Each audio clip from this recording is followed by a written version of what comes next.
Os eventos deste vídeo ocorrem no ano de 2021 no Reino Unido. Bob McLeod, de 18 anos, disse aos seus pais que estava saindo de casa para encontrar o namorado, mas horas depois ficou claro que ela havia desaparecido. Sua família entrou em contato com a polícia, e uma busca massiva começou no dia seguinte, o que eventualmente levou à descoberta horrível. Bob Ian, juntamente com seus pais Donna e Adrian e seu irmão Lee, vivia em Plymouth, uma cidade costeira animada localizada no sudoeste da Inglaterra. A cidade tem uma rica história e herança marítima que remonta a muitos séculos. Desde sua deslumbrante orla até o vibrante centro da cidade, Plymouth é um destino popular para turistas e moradores locais. Em 20 de novembro de 2021, por volta das 17h45, Bob saiu de casa em uma área chamada Lea e dirigiu-se ao ponto de ônibus mais próximo na Chepstow Road. Ao sair, ela disse ao seu pai que o amava e que estava indo para o centro da cidade, onde planejava encontrar seu namorado e amigos em comum. Bob levou apenas alguns minutos para chegar ao ponto de ônibus, pois estava familiarizada com o trajeto devido às muitas vezes que o havia feito. Depois de 1h30 desde que Bob havia saído de casa, sua mãe, Donna, enviou uma mensagem de texto a ela, perguntando se estava tudo bem e se ela havia chegado ao local planejado. Sem receber uma resposta, uma preocupada Donna tentou ligar para sua filha, mas Bob também não atendeu o telefone, o que não era comum. 1 hora depois, aproximadamente, o namorado de Bob ligou para os pais dela e perguntou se a filha deles estava em casa. Ele estava preocupado porque Bob não havia aparecido para o encontro, e todas as tentativas de contato por telefone haviam sido mal-sucedidas. Após ligar para todos os amigos conhecidos de sua filha e perceber que ninguém sabia onde ela poderia estar, os pais de Bob começaram a suspeitar que algo ruim poderia ter acontecido com ela. Imediatamente, eles foram à polícia e relataram o desaparecimento dela. Já era tarde, depois das 21 horas, no dia seguinte, 21 de novembro, quando a polícia iniciou a busca na área, que também envolveu a família McLeod e voluntários. Folhetos com a imagem de Bob foram distribuídos por toda a cidade, e seu desaparecimento foi divulgado nas redes sociais e na mídia popular. O irmão de Bob, Lee McLeod, escreveu em sua página de mídia social: "Estou implorando a cada pessoa em Plymouth para me ajudar a procurar em todos os lugares, procurar tudo. Por favor, se você ouvir algo, me informe." Sendo que Bob deveria pegar um ônibus para o centro da cidade, a polícia rapidamente descobriu que ela não havia embarcado em nenhum ônibus. No entanto, durante as entrevistas, os policiais souberam de um morador local que havia passado pelo ponto de ônibus na noite anterior e visto Bob lá. A implicação era que ela definitivamente havia chegado ao ponto de ônibus, mas não havia embarcado no ônibus por algum motivo. A evidência de que ela realmente estava no ponto de ônibus logo foi corroborada, pois encontraram fones de ouvido sem fio na passagem atrás do ponto de ônibus, que foram identificados como pertencentes a Bob Ian. A área do ponto de ônibus foi isolada, e os policiais literalmente se ajoelharam para buscar possíveis evidências em toda a área circundante. Eles também examinaram a rota da garota de sua casa até o ponto de ônibus e todas as ruas próximas. Devido ao fato de Bob estar no ponto de ônibus, mas não ter embarcado no ônibus, além de outros detalhes que a polícia não divulgou, as autoridades começaram a especular que a garota poderia ter sido sequestrada. A polícia apelou a qualquer pessoa que tivesse informações úteis para a investigação para se apresentar. Um grande número de policiais estava envolvido na busca, fazendo todo o possível para encontrar Bob o mais rápido possível. Os investigadores tentaram rastrear a localização do celular dela, o que revelou que o aparelho estava dentro dos limites da cidade, mas não puderam determinar exatamente onde. Todas as chamadas para o número de Bob iam para a caixa de correio de voz naquele dia. O telefone da garota acabou nas mãos da polícia no mesmo dia, sendo entregue pelo motorista do ônibus que estava na rota em que o ponto de ônibus de Bob estava localizado. Acontece que um morador local esteve no mesmo ponto de ônibus às 19h15 da noite anterior e encontrou o telefone e uma capa de AirPods lá. Às 19h23, um ônibus chegou, e o homem entregou os itens que encontrou ao motorista do ônibus, presumindo que o proprietário os procuraria. Quando o motorista do ônibus viu no dia seguinte que Bob estava desaparecida e que foi vista pela última vez no ponto de ônibus, ele entrou em contato com a polícia e entregou o telefone e a capa de AirPods. No dia seguinte, 22 de novembro, a polícia, a família e voluntários procuraram pelos campos, bosques e estradas que cercavam a área onde Bob morava, mas não encontraram pistas. Na noite seguinte, 23 de novembro, a polícia anunciou que o corpo de uma mulher havia sido encontrado na praia de Bovizan, a cerca de 8 milhas do ponto de ônibus. O corpo foi encontrado em uma área arborizada a cerca de meio quilômetro da costa. Durante o processo de identificação para a família MC Leod, a pior notícia foi confirmada: o corpo encontrado pertencia a Bob Ian. Sua morte foi um golpe devastador para a família e amigos. A família agradeceu a todos que compareceram à vigília em memória de Bob Ian, realizada perto do ponto de ônibus onde ela foi vista pela última vez. Dona MacLeod, mãe de Bob Ian, chorou enquanto prestava homenagem à filha e agradeceu aos amigos, familiares e à comunidade em geral pelo apoio. Rodeada por outros membros da família, sua voz tremia, mas ela concluiu uma declaração preparada. Ela disse: "Eu gostaria de agradecer a todos por virem em nome da família. É reconfortante ver todos se unindo nessas circunstâncias. Infelizmente, nossa linda Bob foi tirada de nós, mas ela nunca será esquecida. Eu gostaria que todos segurassem suas velas bem alto." Isso foi seguido por um momento de silêncio, enquanto toda a multidão segurava suas velas em uníssono. O irmão de Bob Ian, Liam C. Leod, compartilhou uma foto de infância comovente dos dois e prestou homenagem à sua bela e talentosa irmã. A foto mostrava os dois irmãos sorrindo com seus uniformes de escola primária. Em uma mensagem postada com a foto, o Sr. MacLeod escreveu: "Até nos encontrarmos novamente, Sis. Eu te amo. Você não merecia isso. Uma garota tão linda e talentosa, e tê-la como minha irmãzinha. As aventuras e jornadas que tivemos sempre serão lembradas. Descanse em paz." Quando a polícia encontrou o corpo, ele estava nu, mas o médico legista concluiu que não havia absolutamente nenhuma indicação de que Bob havia sido estuprada antes de sua morte. Havia graves ferimentos em sua cabeça e rosto, nomeadamente 14 lacerações. Se não fosse por um evento em 23 de novembro, o dia em que o corpo foi encontrado, a polícia poderia ter continuado a busca por muito mais tempo. Nesse dia, um homem entrou na delegacia de polícia do centro da cidade às 13h17. Ao entrar, ele pediu para falar com alguém e disse que tinha informações sobre a garota desaparecida e que queria ajudar a polícia e a família dela. Um detetive foi chamado, e quando chegou, o homem disse: "Eu fiz isso." Ele confessou ter sequestrado e tirado a vida de Bob e forneceu alguns detalhes do crime cometido.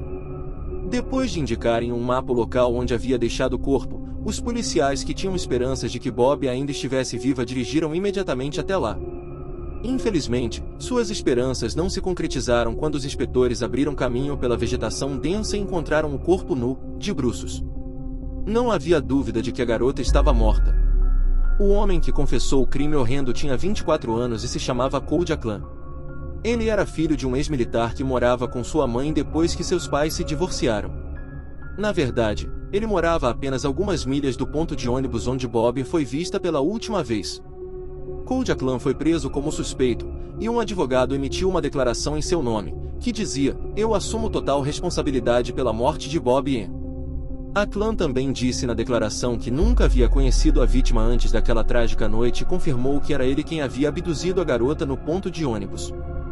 O carro, telefone, computador e vários outros itens de Aclan foram apreendidos pela polícia. Para quem conhecia Cody Aclan, ele era um bom rapaz, guitarrista e compositor da banda de rock independente local chamada Hakuta. Ninguém sabia que Aclan estava envolvido em algo além da música, mas também tinha interesse por serial killers de todo o mundo. Sua lista pessoal de ídolos incluía Joseph DeAngelo Jr., Andrei Chikatilo, Ivan Milat, Fred West e Tommy Sells. No entanto, o primeiro lugar na classificação pessoal de Aclan era ocupado por Ted Bundy, do qual não se sabe o número exato de vítimas, mas há pelo menos 30 delas. Foi Ted Bundy e suas atrocidades que mais chamaram a atenção de Aclan. Os investigadores descobriram 3.216 imagens no telefone de Aclan, muitas delas de natureza perturbadora e sombria, reminiscentes de filmes de terror. Nos dias e semanas que antecederam a morte de Bob Ian, Aclan pesquisou na internet informações sobre serial killers e seus crimes. Ele também procurou locais remotos em Dartmoor e armas potenciais. No dia do sequestro de Bob Ian, Aclan estava visitando o site de uma loja de artigos esportivos online, onde procurou por tacos de beisebol, máscaras de esqui e roupas impermeáveis. É importante ressaltar que, apesar de seus passatempos clandestinos, Cody Aclan nunca havia chamado a atenção da polícia nem tinha problemas com a lei. Aparentemente, ele levou tão longe seu hobby secreto que decidiu cometer um crime sério. Acredita-se que Bobbin tenha sido uma vítima acidental que, por uma infeliz coincidência, acabou no caminho de Aklan, que naquela noite, como uma fera cruel, saiu em busca de uma presa. Os eventos daquela noite se desenrolaram da seguinte maneira: Bob chegou ao ponto de ônibus por volta das 18h15. Aklan, que estava dirigindo seu Ford Fiesta pela vizinhança, a viu no ponto. Como ele mais tarde disse aos detetives, Bobbin se parecia com sua ex-namorada, mas essa semelhança, de acordo com Code, não foi o gatilho emocional que o motivou a atacar. Ele simplesmente estava em busca de uma vítima e queria realizar seus planos de longa data. A polícia também concluiu que, se Aklan não tivesse conhecido Bobbin, ele ainda teria executado seu plano, e a vítima poderia ter sido qualquer pessoa, independentemente do gênero. Foi isso que a polícia acreditou. Assim, quando Aklan viu Bobbin, ele estacionou seu carro na estrada atrás do ponto de ônibus. Após observá-la por alguns minutos e garantir que não havia mais ninguém por perto, Aklan pegou seu martelo pré-comprado, se aproximou de Bobbin e a atingiu 2 vezes na cabeça. Pensando que ela estava morta, Aklan retornou ao seu carro e estava prestes a deixar o local. Infelizmente, ao partir, ele viu que Bobbin estava viva e tentando se levantar, então ele voltou ao ponto de ônibus, moveu o corpo semi-consciente para o seu carro e a levou 32 km de distância até o estacionamento da Floresta Belvedere, em Dartmoor. Às 19h45, ele parou neste estacionamento, que fica no meio de uma área arborizada. Ele queria deixar o corpo ali, mas descobriu que Bobbin ainda estava viva e consciente. Infelizmente, Aklan não hesitou. Ele não tentou buscar ajuda ou levar Bobbin para o hospital. Em vez disso, ele a retirou do carro. Quando Miss MC disse a ele, "Estou com medo", ele respondeu, "Eu também estou. Nunca fiz isso antes", e a atingiu 12 vezes na cabeça. Na tentativa de destruir as evidências, Aklan queimou a bolsa de Bob após golpeá-la uma dúzia de vezes com um martelo de garra. Code Aklan se impressionou com o fato de a jovem de 18 anos ainda conseguir emitir algum som, e posteriormente disse à polícia, "Nossa, quero dizer, você merece respeito." Ele teve mais uma chance de tentar salvar a vida de Bobbin, mas novamente Aklan não a aproveitou. Em vez disso, ele afirmou que pôs fim ao sofrimento da garota. Em seguida, colocou o corpo no porta-malas de seu carro e dirigiu até Bovizan, viajando quase 50 km. Lá, ele escondeu o corpo, depois de remover seus sapatos, roupas e joias. Por volta das 22 horas, Aklan chegou em casa e foi dormir. No dia seguinte, ele dirigiu até Tamerton Foley, ao norte de Plymouth, onde jogou o martelo no rio Tamar e uma sacola com suas roupas e as roupas manchadas de sangue de Bob em terrenos vizinhos em Combe Lane. O martelo nunca foi encontrado, apesar de uma busca minuciosa pela polícia. Nesse mesmo dia, 21 de novembro, Aklan foi a uma pizzaria com amigos, participou do ensaio de sua banda e passou a maior parte da noite em um pub. Todos que viram Code naquele dia notaram o seu humor excepcionalmente bom. Ele estava feliz, fazendo piadas e abraçando seus amigos, algo raro para ele. No dia seguinte, 22 de novembro, Aklan continuou se divertindo, comprou pipoca e foi ao cinema. Enquanto assistia ao filme, a família da polícia e voluntários procuravam por Bobbin, e Aklan acompanhava as notícias mais recentes com seu telefone. Em 23 de novembro, Code estava em seu emprego não relacionado à música. Segundo os jornais em inglês, ele estava trabalhando em uma empresa de serviços de carros. Depois de sair para o intervalo do almoço, Aklan enviou uma mensagem para um chat onde os membros do grupo de música Hakuta estavam e escreveu, "Amo vocês, pessoal." Ao mesmo tempo, ele enviou uma mensagem para sua mãe dizendo que a amava muito. Depois disso, ele foi até a delegacia de polícia e confessou o crime. Os companheiros de banda de Aklan emitiram uma declaração no Facebook, na qual afirmaram que estavam dissolvendo imediatamente o grupo em sinal de respeito à falecida adolescente. Eles adicionaram que os membros restantes da Hakuta, Josh e Royce, Josh e Mike, estavam extremamente chocados e incrédulos com o trágico evento dos últimos dias. Suas condolências estavam com a família e amigos de Bob e MC que deviam estar devastados pela perda. Como um sinal de respeito, decidiram encerrar a banda imediatamente e não fariam mais comentários no momento. Além da confissão de Aklan, a polícia tinha uma riqueza de evidências físicas, incluindo o DNA de Bob encontrado em seu carro e nos tênis recuperados em sua casa.